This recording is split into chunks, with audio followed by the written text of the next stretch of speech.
What's going on, guys? Kind of a cool little deal today. We're going out with Tom. We're gonna go chase some Mille Lacs smallmouth. It is November and the water temps have been pretty low. They've been getting down to that 45 range. So we're gonna go out there, try and catch them. And I'm hoping that we can get on a good bite today. So I gotta get my stuff ready, throw some rods in the truck. I got everything else packed. Tom's waiting for me. Let's get out there. It's about 21 degrees right now. So hopefully the winds stay down today. They're supposed to come out of the south. We will see. So let's get our shit and get ready to go.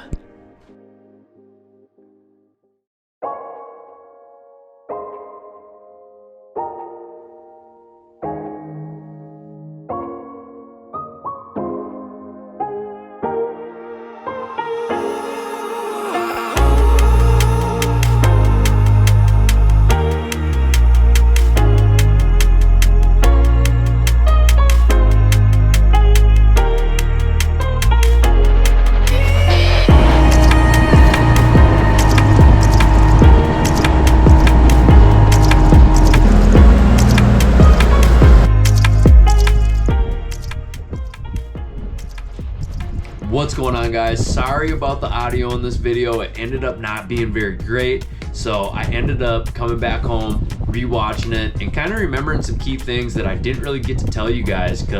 So morning time, fishing was great.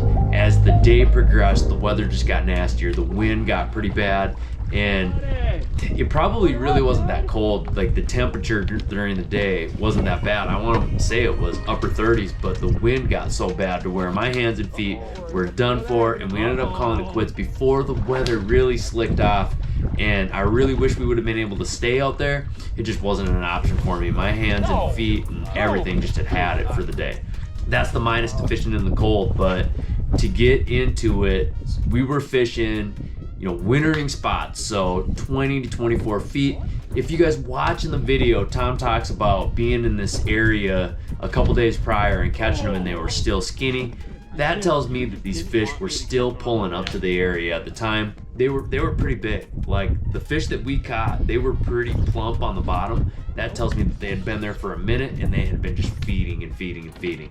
So that's why they were willing to chew so good.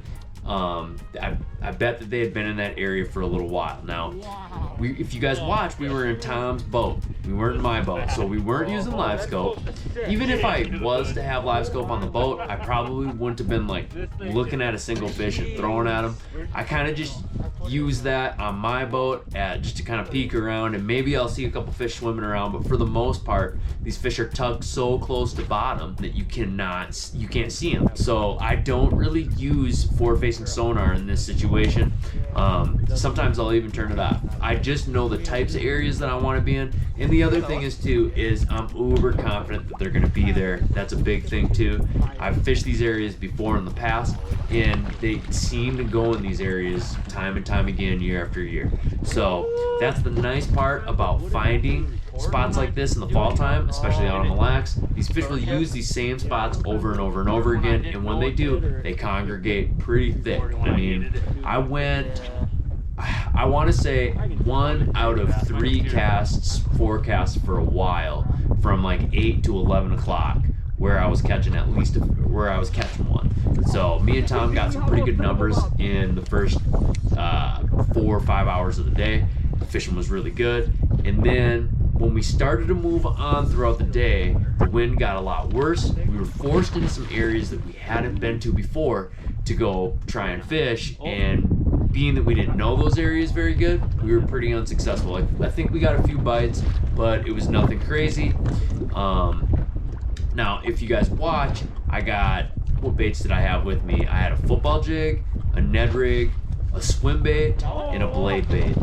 I did not throw the football jig. I maybe took a couple casts with it, but I never caught anything with the football jig. I caught 2 with the swim bait, and the swim bait wasn't huge. It was a 4-inch Megabass Hazardong on a goldeneye, and then my Ned rig, I was using hollow tip worm on a perfect Ned.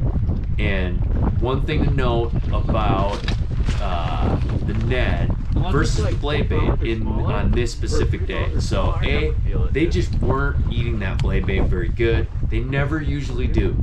And I'll come back to that in a second.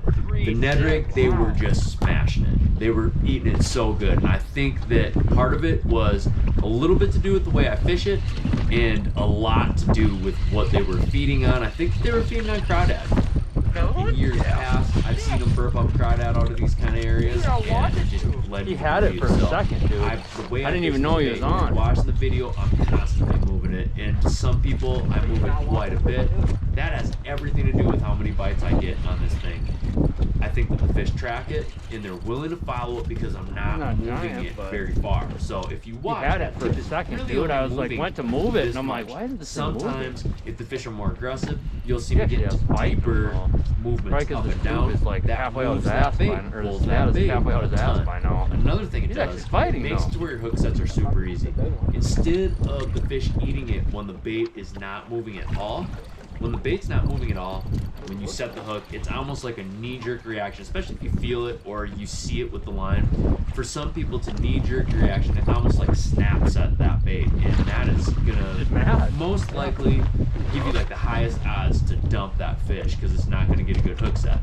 If you watch when you move this bait up and down, and when you move this bait up and down, all you're doing is lifting up, and just sheerly by you jigging it, you feel that fish grab a hold of it. It almost feels similar to when you get hung up on a rock, and as soon as that fish eats it, you feel that tension, and you just literally lift up, and he's gonna be there. And usually the hook is in the same spot every single time, top dead center, right in the middle of the roof of the mouth. It is perfect.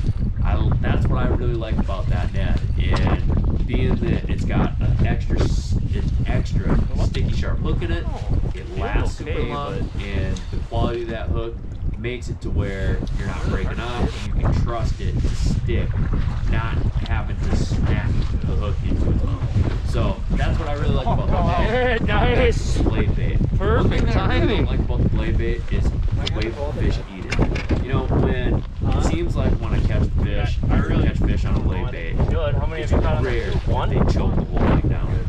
Oftentimes, it's the smaller fish that are doing that. You know, your 2-3 pounders. Dude, my They'll entire get it body down is, there, but hot bigger right fish now, that I except catch my on it, it's like I barely convinced them to get My it hands by- are actually like I good. convinced them just by like that I actually much. wore 2 pairs of socks Otherwise, today they too, which I normally never I do. did probably leaning towards no, I don't want it, and that just that shimmer got them to key in on that bait and chew it. The problem is that and You don't let that thing sit still, seems to do you? be like the go-to for me where I hook them now. I haven't tried a ton of different blade baits. I found one that I liked. I think I probably tried 5 different brands, and the one that I really like is that Mega Bass Dyna Response. That Dyna Response blade bait, it's the movement up and down. If you guys watching the video, I'm barely moving that bait up and down. I'm probably moving my rod tip about that much, and I'm getting so much vibration. That is key in it.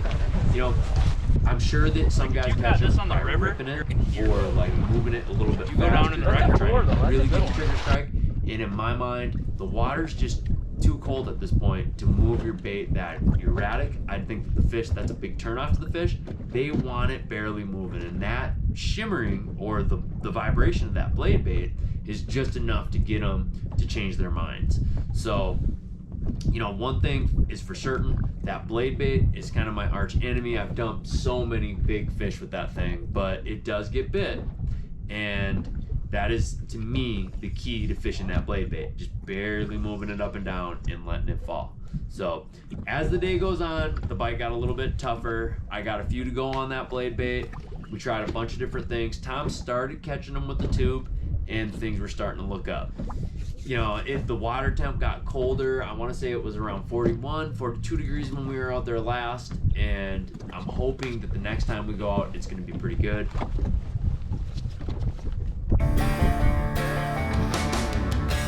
What is up, y'all? Look it out there. You can't see it, but she is about 26 degrees out right now. And we are gonna head down and go do some smallmouth fishing.